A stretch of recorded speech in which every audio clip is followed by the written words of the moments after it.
Olá pessoal, o tema do nosso trabalho são as drogas usadas na urgência, emergência e hipertensiva da disciplina de Terapêutica Médica 2, ministrado pelo professor Tiago. Bom pessoal, primeiramente torna-se necessário a gente saber um pouco dos conceitos, porque isso vai estar repercutindo no nosso tratamento.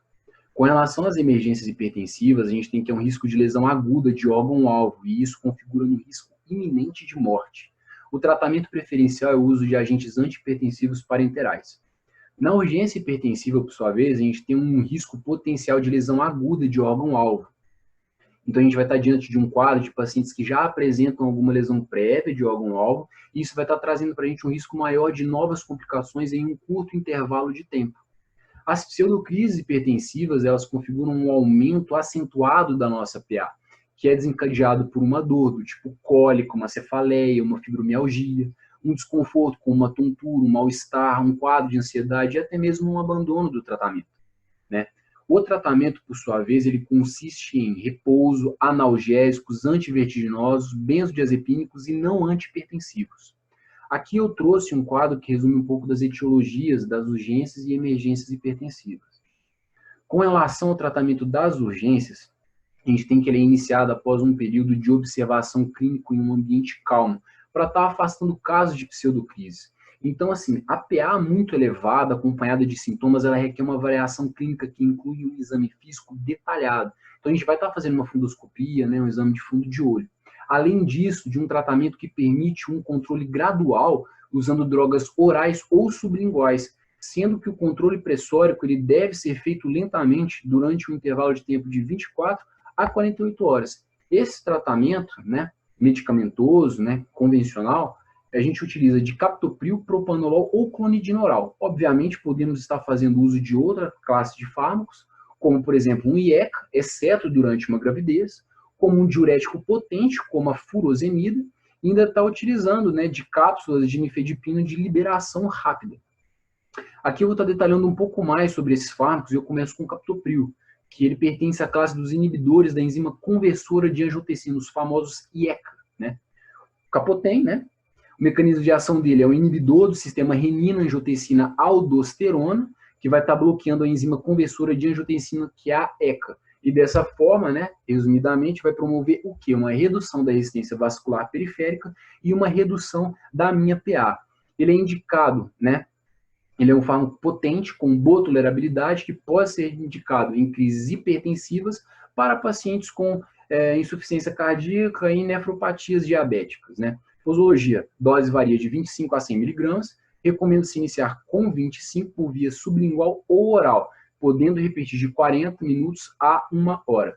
Os efeitos adversos, a gente tem tosse, angioedema, hipotensão, hiperpotassemia e efeitos teratogênicos. Eu já aproveito o gancho para poder estar falando da contraindicação, né, principal sendo essa a gravidez, justamente pelos efeitos teratogênicos proporcionados.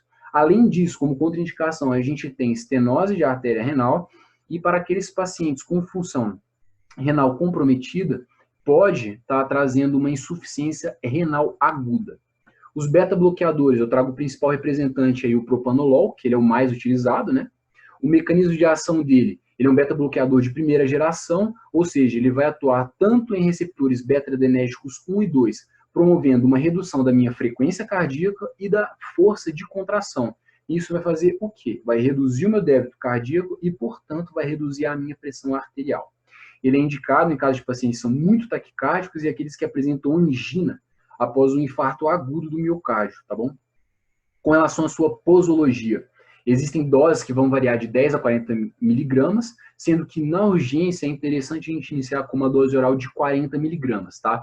Que pode ser repetida após 2 horas. Efeitos adversos, a gente apresenta broncoespasmo, bradicardia, distúrbios de condução atrioventricular, insônia. As contraindicações, a gente tem o bloqueio atrioventricular, a gente tem asma, DPOC, depressão, doença vascular periférica. Os alfa-2 agonistas de ação central, eu trago a clonidina. O mecanismo de ação da clonidina é estimular os receptores alfa-2 adrenérgicos no tronco encefálico, reduzindo, portanto, a atividade simpática e o reflexo dos vários receptores. Ele é indicado, né, em pacientes com feocromocitoma do tipo 4 e aqueles pacientes que fazem uso de drogas, como cocaína e anfetamina. Posologia, a dose é de 0,2 miligramas, né, seguido de 0,1 miligramas de 1 em 1 hora, podendo chegar até 0,8 sem ultrapassar essa dosagem. Os efeitos adversos, eles podem causar sedação, olhos e boca secas, né, fadiga, hipotensão e até mesmo disfunção erétil. Ele é contraindicado em caso de hipotensão postural, bradicardias graves e pacientes com comprometimentos neurológicos. Ainda assim, pode haver interações medicamentosas com diuréticos, que vai estar potencializando o efeito hipotensor, e com antidepressivos tricíclicos, que podem estar inibindo o efeito antihipertensivo. Com relação ao tratamento das emergências, o principal objetivo é reduzir rapidamente a minha PA, mais rapidamente do que nas urgências hipertensivas, de forma que eu consiga impedir a progressão da lesão de órgão-alvo. As recomendações gerais são basicamente o quê? A PA ela deve ser reduzida em questão de minutos a 1 hora, né? E aqui a gente consegue ver no slide, né, o exemplo das recomendações. Bom, os fármacos usados na emergência, eu começo com os vasodilatadores, entre eles o nitroprusiato de sódio, que é um antihipertensivo parenteral mais potente e o mais utilizado, né? O Nitron, que é o nome comercial, né? Ele é um nitrovasodilatador não seletivo, que age por meio da liberação de óxido nítrico, que ativa aquela via do AMP cíclico, né? Resultando em uma vasodilatação tanto de veias quanto de artérias. Indicação dele, edema agudo de pulmão, síndromes coronarianas agudas, né? Sua posologia, a gente faz uma infusão contínua, né, de 0,25 a 10 microquilogramas por minuto, né? Sendo normalmente a dose inicial de 0,3 e a de manutenção de 5 a 10. Os efeitos adversos, intoxicação por cianeto, né, que pode gerar um quadro de acidose lática grave, né, e midríase, que é comum em casos de hepatopatias, né. Contraindicado em caso de insuficiência renal e hepática. Nitroglicerino, tridil, né, mecanismo de ação, ele é um nitrovasodilatador direto, que predomina sobre as veias, só que ele não é tão eficaz quanto o nitroprusiato para poder estar reduzindo aí a nossa PA, né. A indicação em caso de crises hipertensivas, né, do infarto agudo do miocárdio, uma angina instável, né, um edema agudo de pulmão. A sua posologia, né, a gente faz uma infusão intravenosa com dose inicial de 5 a 10 microquilos por minuto. Efeito adverso, cefaleia, taquicardia.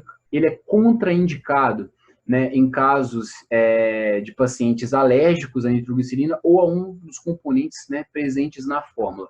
Hidralazina, o leprozol.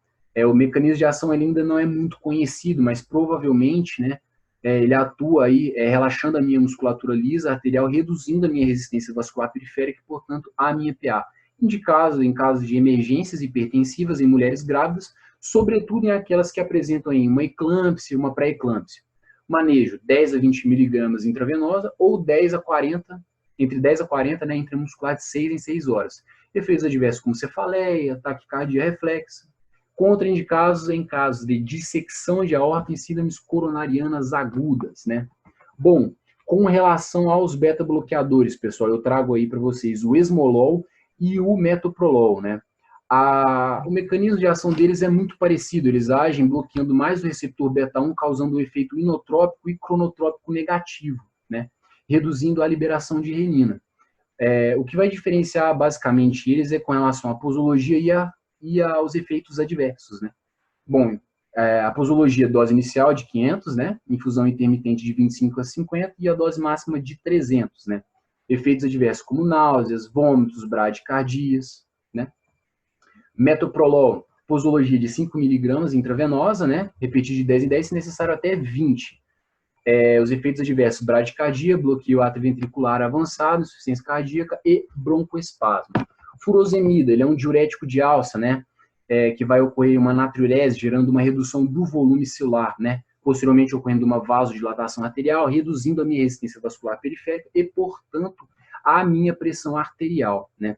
Os efeitos adversos dela, eu tenho hipopotassemia, hipovolemia, hiponatremia, hipomagnesemia, hiperglicemia, hiperlipidemia, hiperuricemia, né, ototoxicidade e até mesmo uma disfunção erétil, né, contraindicado em casos de gota. Aqui, pessoal, para concluir, é necessário a gente considerar alguns medicamentos que também são indicados nas emergências hipertensivas, porém, por serem fármacos de alto custo, eles são poucos disponíveis na maioria dos hospitais do Brasil, né? Esses daí são os fármacos, as referências, e muito obrigado.